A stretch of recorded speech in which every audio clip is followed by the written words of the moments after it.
These patients absolutely have higher anxiety because they can be anxious about when's the next seizure going to come. They can have anxiety for other reasons too. But the 3 videos that you showed me there, they don't look like seizures, and I can tell you why. But do you want me to tell you here, or do you want me to tell you out there? Here is fine. Okay.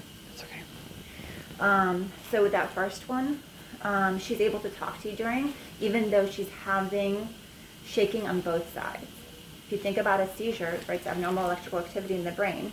If it's taking over both sides of the brain, you can't talk, you can't interact, and you don't know, like nobody can do something to you that will make you respond because your whole brain is seizing. So if you're convulsing on both sides like that, then you can't talk during it. Does that make sense to you? Yes. Okay. And also there, she kind of did some purposeful movements, like when she turned, which is another thing that, again, if you're in the middle of that kind of seizure, you can't do that. Okay. The one with the eye deviation to the left, yes, her eyes were deviated to the left, but then she kept able to move her head this way and then this way, and she had some normal blinking in there as well. Okay. And that's what tells me it's not a seizure. With seizures, absolutely, I understand that eye deviation. But with that, again, you would not have that normal blinking. You would not be able to move your head. You would just be stuck there and unable to move. Does that make sense? Yeah. Okay. And that last one, I mean, she was like curled up, and I understand the fact that it's not normal behavior for her. I'm not saying it's normal behavior. I'm just saying it's not an epileptic seizure, meaning abnormal electrical activity. Okay. But yeah, that last one, sorry, she was, kind of curled up, and I saw the fact that she still had some normal movement of her arms. Yeah. So those are the things that tell me. She had I couldn't grab the camera in time. Like, she had an outburst, and then she did the jerking thing, and then she rolled over. Yeah. But yeah, like, what do I do?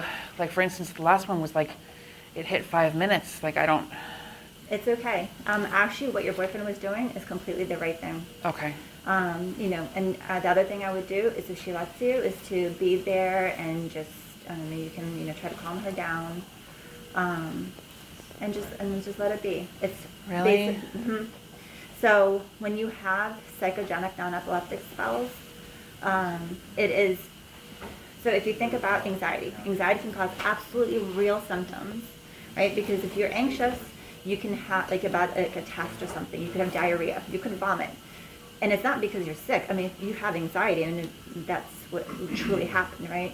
You hear of people having very high stress jobs, and they have, their blood pressure continues to spike, and they have, high blood pressure. Real things caused by anxiety. While if you don't, so then again, it can also come out looking like what seems to be a seizure, but it's not. Okay. Does that all make sense to you? That's reassuring. It's scary too, though, because I don't, like...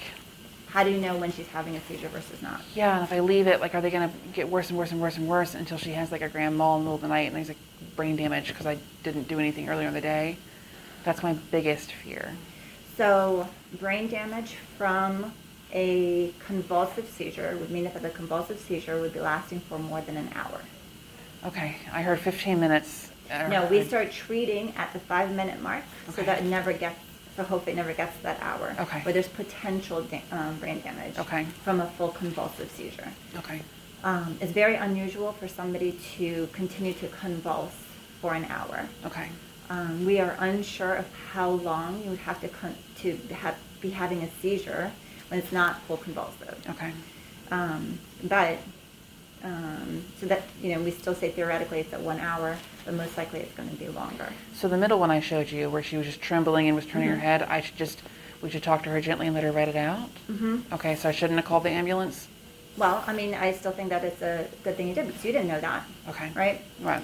The other thing with seizures is once they start, they'll continue to look the same. So all 3 events that you showed me were different. So that's another thing that tells me that it's not seizure. Yeah.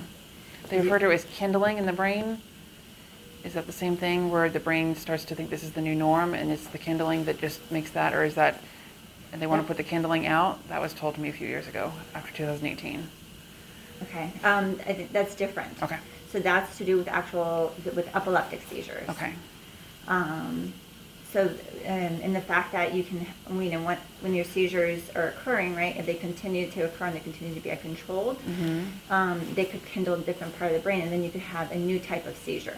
But still, when that type starts, it'll continue to occur and continue to look the same. Okay. So the fact that you're having, in the matter of, days or weeks, different types, no. It's Okay. like we're talking about years. Okay. Why are they becoming more frequent? Like, My question then would be, is she having more anxiety about something, happening? She just doesn't. I think that we're trying to make her more independent at school. I coddle her a lot, and we're trying to make her more independent. Okay. To just basically just to get dressed by herself. Nothing strenuous. Yeah. Just to learn to read and And get then dressed she by could be doing herself. this because then it brings you back in and it gets that back. She does like to go to the nurse at school, and she has learned that when she says her heart is racing, it gets all the adults' attention, and she doesn't have to do work again for the next few hours. Yeah. I don't want that to become, but this wasn't faked. Like yesterday, she full on had a seizure or whatever in the classroom. Yeah. No, I understand.